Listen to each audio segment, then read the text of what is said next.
नमस्कार, मैं हूं रविशंकर शर्मा बुलंद युवा न्यूज़ के साथ। आज हम आपको लिए चलते हैं बॉलीवुड में हरियाणा का किस कदर डंका बज रहा है। ऐसी शख्सियत जो जींद की पावन धरा में पैदा हुई है और आज अगर एक लेखक और निर्देशन की बात करें तो उस दिशा में उस जींद के छोरे का किस तरह का रुतबा, करिश्मा और डंका बज रहा है। हमारे साथ मौजूद हैं जींद की पावन धरा में पैदा हुए, जींद की माटी से पैदा होकर जन्मे पले और आजकल बॉलीवुड में अपनी कला का चाहे लेखनी के माध्यम से या फिर निर्देशन के माध्यम से किस तरह डंका बजा रहे हैं। अभिषेक जी, आपका स्वागत है बुलंद युवा न्यूज़ में। Thank you ji, thank you ji. Ram Ram ji. Abhishek ji, आप जींद की पावन धरा, पावन माटी में जिसकी खुशबू और महक लेकर आप बॉलीवुड में गए हैं, तो किस तरह की शुरुआत थी आपकी? जो धरातल की बात करें, धरातल का थोड़ा सा हम अतीत में जाना चाहेंगे कि किस तरह का एक जुनून था, जज्बा था, ये आपसे शेयर करना चाहते हैं।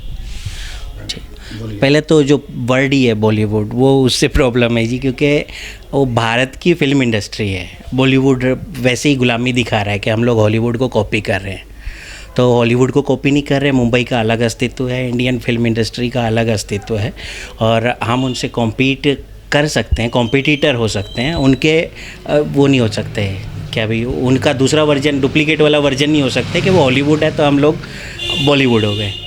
और जाने का वैसा था जी कि मैं शुरू से वो करता था, क्या कहते हैं, राइटिंग का। वो एक बार कुछ प्ले का था कॉलेज में और वहाँ पे डायरेक्टर के साथ में कुछ इश्यू हुआ था जब मैं कॉलेज में था, कोई प्ले का। तो मैं उसको बता रहा था कि यार ऐसे मत कर। वो बोलता कि तू डायरेक्टर के मैं, तो फिर मैं ऐसा वो हो गया कि भी चल जान दे। मैं खुद से फिर प्ले पहली बार मैंने तब लिखा था। वो क्लब होता था हमारा, न्यू फ्रेंड्स क्लब, उसमें कल्चरल प्रोग्राम कराते थे स्टेज वाले। तो उसके उस क्लब के अंडर फिर वो प्ले किया गया था इधर ही जींद में। बहुत काफ़ी टाइम हो गया उसको। तो वहाँ से फिर मेरे को लगा कि अच्छा मैं लिख सकता हूँ, तो फिर मैं लिखना चालू कर दिया। कुछ फिर फिल्में देखते थे तो कई बार होता था कि यार ये लाइनें तो कौन सा प्ले था? प्ले का नाम था अस्तित्व बोध। वो रेन मेकर स्टोरी है, उसके ऊपर था, उस पर बेस्ड था। वो स्टोरी मेरी नहीं थी, वो मतलब इंग्लिश स्टोरी है ऑलरेडी, उसके ऊपर एक फिल्म बनी है। हाँ, मैंने उसको अडोप्ट करके और उसका अपना हिंदी वर्जन करके, हाँ जी, वो करके वो प्ले किया था। तो उसके बाद फिर जब ये क्या कहते हैं, इसी में बचपन में भी वो कॉमिक्स वॉमिक्स पढ़ते थे, तो मैं बच्चे इकट्ठे करके खेल, बाकी के खेल, ये गिल्ली डंडे हो गए, कंचे वंचे, ये खेले नहीं थे। आस पड़ोस के जो कुछ बच्चे थे उनको पकड़ के कॉमिक्स के कैरेक्टर बांट देते थे, तो उसमें से वो खेलते रहते थे कि भाई तू ये कैरेक्टर, तू ये कैरेक्टर। तो वो होगा पहले से, फिर इंटरेस्ट बन गया। फिर जाने का हो गया। मैं जब कोर्स वोर्स कर रहा था, एडिटिंग वगैरह सीखा था, फिर मैं चला गया था वहाँ पे। वहाँ जाने के बाद मैं 2-3 डायरेक्टर थे, उनको शॉर्ट लिस्ट करके गया था कि मैं इनसे बात करूँगा। एक दीपक सरीन थे, एक संजय छैल और एक यहीं दादरी से हैं नव कुमार राजू जी। उनकी फिल्में उस टाइम पे आई थी रिसेंटली, तो वो मेरे को अच्छी लगी थी। फिर मैं जाके उन लोगों से कांटेक्ट किया, तो दीपक सरीन काम नहीं कर रहे थे, नव जी कहीं बाहर थे, और संजय जी से बात की, संजय छैल से, तो उनका कुछ चल रहा था, एक हम सब बाराती सीरियल उनका शुरू होने वाला था। तो फिर उन्होंने मेरे को ऑफिस में बुला लिया था, फिर उनसे मिल लिए। फिर वही पहले मेरे को एडमिन में लगाया था, जो ऑफिस का ये कंप्यूटर से रिलेटेड। हाँ, उस टाइम पे कंप्यूटर और मेल वेल का इतना नॉलेज होता नहीं था, मुझे पता था, तो मेरे हिस्से वो वाला कंप्यूटर वाला काम आ गया था। फिर बाद में फिर मैं उसमें कॉस्ट्यूम में भी चला गया, डायरेक्शन में भी। फिर जो बोले सो निहाल कर रहे थे, वो उस टाइम पे लिख रहे थे, तो फिर उसके सीन लिखने को मेरे को दे दिए थे उन्होंने कि तू लिख दे। तो फिर मैंने लिखे, तो वो एज इट इज़ सिलेक्ट हो गए, वो प्रोमो में भी आ गए। जो बोले सोनिहाल के जो प्रोमो आते थे उसमें। तो फिर उसके बाद फिर संजय जी के साथ मैंने 1-2 फिल्में और की थी। मैंने प्यार क्यों किया की थी, पार्टनर किया था, और इंडिपेंडेंट भी फिर मैं लिखने लग गया था। डायरेक्शन का वैसा था कि डायरेक्शन में असिस्टेंट जो होता है वो पढ़े लिखे स्पोर्ट बॉय जैसा होता है कि स्पोर्ट बॉय के हाथ में ट्रे रहती है चाय की, इसके हाथ में रजिस्टर रहता है, काम कुछ मतलब यही भागा दौड़ी, कुछ क्रिएटिविटी होती नहीं है। तो राइटर बन के डायरेक्टर के साथ डिस्कस करने का स्कोप ज़्यादा था, तो फिर मैं राइटर भी रहता था और डायरेक्शन में भी रहता था। फिर नब जी के साथ में एक 90 फिल्म की थी, उसमें था बालाजी का कुछ किया था, उसमें पहले डायरेक्शन में था। हाँ, बालाजी ने मेरे को फ्रस्ट्रेट किया था डायरेक्शन में असिस्ट करने से तो उसके बाद फिर मैं बालाजी में राइटिंग किया, फिर गैग वैग लिखते थे, जो ग्रेट इंडियन कॉमेडी शो और ये सब आते थे उसमें गैग लिखते थे, वो सब रहता था जी। तो फिर मैं डायरेक्शन का छोड़ के फिर फुल टाइम राइटिंग में आके फिर होता था कि अच्छा जो डायरेक्टर है उसके साथ बैठ के आप डिस्कस कर सकते हो, डायरेक्टर को टोक सकते हो कि भाई मेरा पॉइंट ऑफ व्यू ये है, आप असिस्टेंट रह के नहीं कर सकते हो। तो फिर मैं राइटिंग और डायरेक्शन फिर दोनों साइमल्टेनियसली चलने लगे। उसके बाद इंडिपेंडेंट लिखने लगा, तो इंडिपेंडेंट टीवी किया, कुछ फिल्में, 1-2 फिल्में की, फेस्टिवल फिल्में की थी। एक फिल्म 90 थी, उसको वो फेस्टिवल सर्कल में चली थी, रिलीज नहीं हुई थी, उसको अवार्ड मिल गए थे कई जगह से। एक फिल्म फिर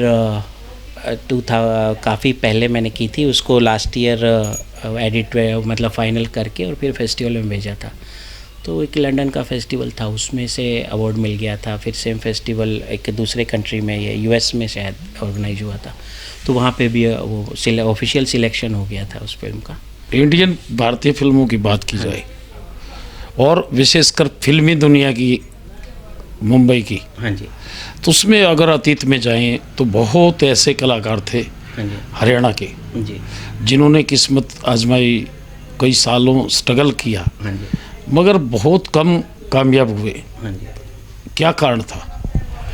कारण जो अपना पहले तो जो हमारे जो रूट्स हैं हरियाणवी, उनके अंदर प्रॉब्लम है, क्योंकि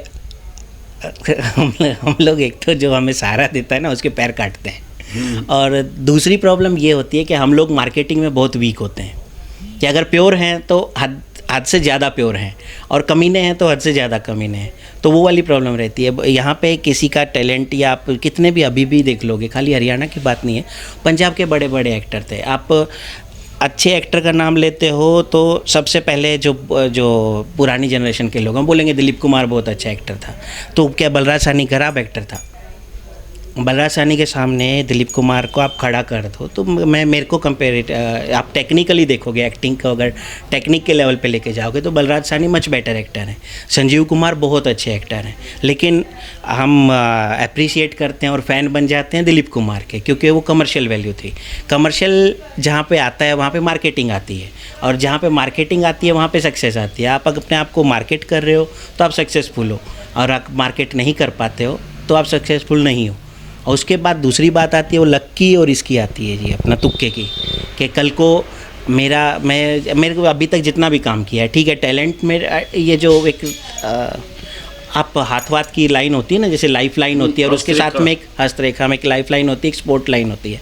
तो टैलेंट खाली स्पोर्ट लाइन है, आपकी लाइफ लाइन मार्केटिंग ही है, कि वो टैलेंट आपका फीलर का काम करता है। आपको सामने प्रेजेंट किसी के सामने लेके जाए तो मार्केटिंग ही होती है। अगर ये फ़ोन वालों को या चीज़ बेचने वालों को टाई वाई पहना के हम लोग वो नहीं करते, अंग्रेजी ना बुलवाएं, तो हमें लगता है कि चीज़ सस्ती होगी, और वो 5 रुपये की चीज़ 500 की बेच। तो बेसिक प्रॉब्लम ये मेरे को जो मैंने एनालाइज किया वो मार्केटिंग की है, कि हम लोग मार्केटिंग में वीक रह जाते हैं। दूसरा है कि हरियाणवी जो माइंड सेट है वो ओवर कॉन्फिडेंट बहुत होता है, कि पहले तो जाता है कि मैं ये कर दूंगा, मतलब ये जो अवसाद और उन्माद के जो भाव हैं वो इनमें बहुत जल्दी आते हैं। जो हरियाणा पंजाब दोनों के माइंडसेट एक जैसे हैं, तो उनमें भी ये अवसाद उन्माद के वो भाव जल्दी आते हैं। किसी ने बोल दिया जल्दी बुरा मान गए, और किसी ने बोल दिया जल्दी भड़क गए, अग्रेसिव हो गए, वो सब चीज़ें। तो दूसरी चीज़ मेरे को उनका जो नेचर और एटीट्यूड लगता है वो लगता है। लेकिन बेसिक जो प्रॉब्लम है किसी की भी, वो हरियाणा की नहीं, ऑल ओवर इंडिया की, या कहीं आप पॉलिटिक्स में चले जाओ, फिल्म में चले जाओ, कहीं पे भी मार्केटिंग है। आप अपने आप को ज़्यादा दिखाओगे तो ज़्यादा आगे दिखोगे, नहीं तो अभी के टाइम पे भी गोविंदा के लेवल पे कोई एक्टर नहीं है जो जी, क्योंकि उस बंदे के साथ में कोई बंदा स्क्रीन शेयर नहीं कर पाता है, हर बंदा अनकंफर्टेबल हो जाए, उससे अच्छा एक्टर कोई नहीं है। और आज गोविंदा की फिल्में रिलीज़ नहीं होती हैं, गोविंदा के पास काम नहीं है। प्रोड्यूसर को बोल दो कि भी मैं गोविंदा के साथ फिल्म बनाना चाहता हूँ, बोलते थे तू भी अपना करियर क्यों ख़राब कर रहा है। तो क्यों वो क्या मतलब अगर टैलेंट की कदर होती तो हरियाणवी भी आगे चले जाते, वो सब हो जाता। चीज़ें टैलेंट सेकेंडरी है, प्राइमरी चीज़ आपकी मार्केटिंग और ये सब चीज़ें हैं। मार्केटिंग है, तुक्के हैं, आपका पीआर है, आप जाके कितने लोगों के साथ में आपके कांटेक्ट हैं, रोज़ किस किस को फ़ोन करके आप बोलते हो क्या हाल चाल है, बर्थडे कितने लोगों को विश करते हो, कितने पार्टीज में जाके आप वो पीआरशिप बढ़ाते हो, उस पर डिपेंड। यानी मान के चला जाए शोशेबाजी काम करती है। ऑब्वियसली हर फील्ड में, खाली फिल्म में नहीं, हर फील्ड में शोशेबाजी ही काम करती है। ये थी बात बॉलीवुड की या भारतीय सिनेमा की। और वर्तमान में भी अगर बात करें पिछले 6 सालों में राज्य सरकार ने भी हरियाणा की कला को, कलाकारों को बहुत मान सम्मान दिया है। लोक कलाकार है या रंगकर्मी है, उनको उभारा है, एक मंच प्रदान किया है। और इसके साथ साथ लंबे समय से जो एक मांग चली आ रही थी कि हरियाणा में फिल्म इंडस्ट्री बनाई जाए, ऐसे में हरियाणा के मुख्यमंत्री जी ने हरियाणा फिल्म नीति आयोग की स्थापना की है। तो इसके बारे में आपका क्या कहना है? मेन जो इन चीज़ों में इशू रहता है कि सरकारें अपने तरफ से अनाउंस कर देती हैं, कमेटियाँ बना देती हैं, उसके बाद जो लोकल आर्टिस्ट हैं वो लोगों के अंदर उम्मीदें जगती हैं कि हम लोगों को कुछ मिलेगा।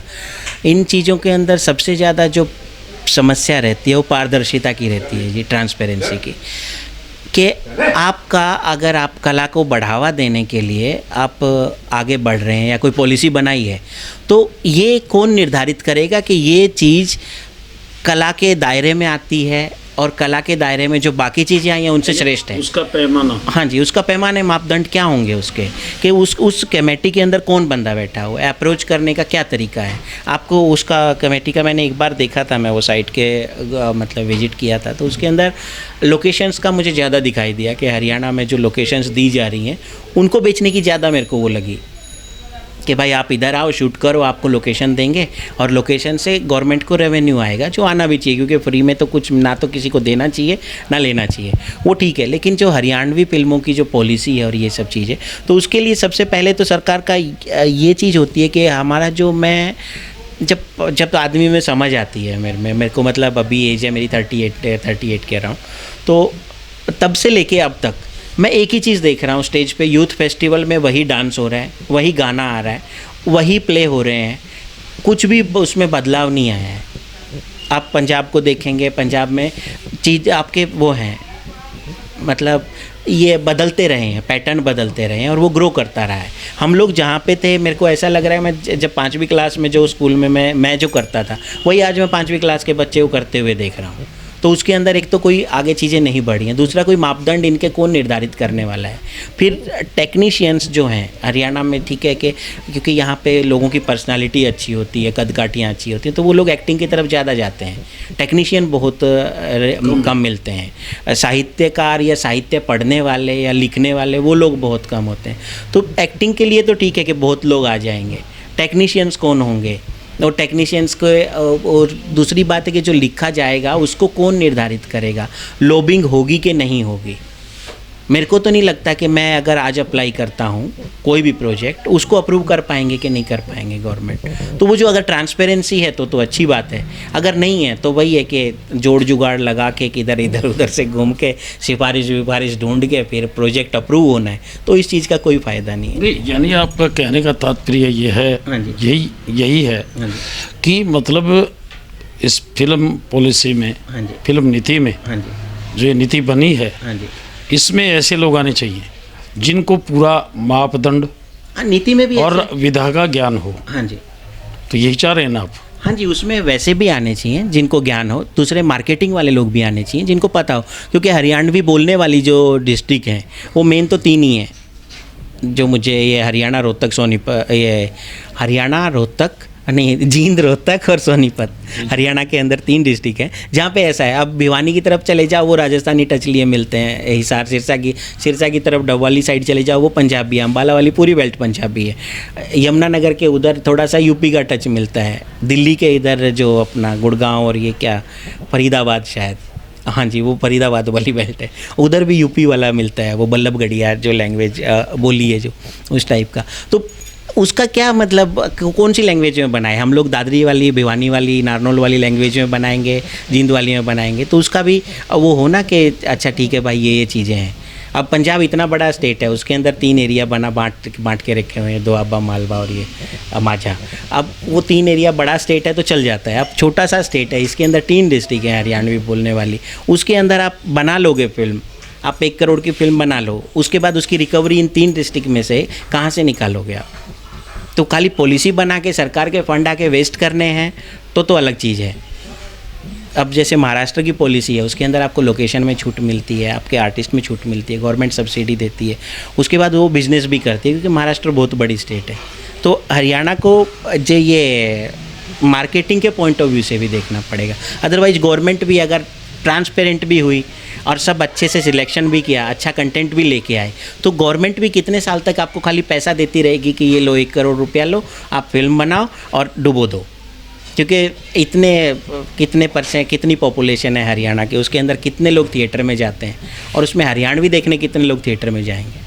तो वो मार्केटिंग एनालिसिस भी गवर्नमेंट के लिए ज़रूरी है, उसके लिए उनका बजट का निर्धारण और उस चीज़ों का निर्धारण होना चाहिए, नहीं तो वो लंबी भी नहीं चलेगी। क्योंकि जब कुछ इनकमिंग ही नहीं होगी तो खाली जेब से पैसे लगा के सरकारें भी नहीं देने वाली हैं, फिर वो कुछ साल के बाद वापस ध्वस्त हो जाएगी। निश्चित तौर पर अभिषेक भोला जी का कहना है कि हरियाणा सरकार में जो फिल्म नीति बनी है, उस नीति को एक अच्छी नीति के रूप में सुनिश्चित किया जाना चाहिए और उस नीति में ऐसे लोग आए जिन्हें हर मापदंड का, पैमाने का और हर विधा का ज्ञान हो, चाहे वो अभिनय की बात हो, टेक्निकली बात हो या फिर अन्य जो फिल्म इंडस्ट्री में लागू होती हैं, उन सभी का समावेश हो और उन्हीं लोगों को आगे आना चाहिए। नहीं तो ये फिल्म नीति एक नीति ही बनकर रह जाएगी। ये थे अभिषेक भोला जी हमारे साथ। देखते रहिए बुलंद युवा न्यूज़। नमस्कार।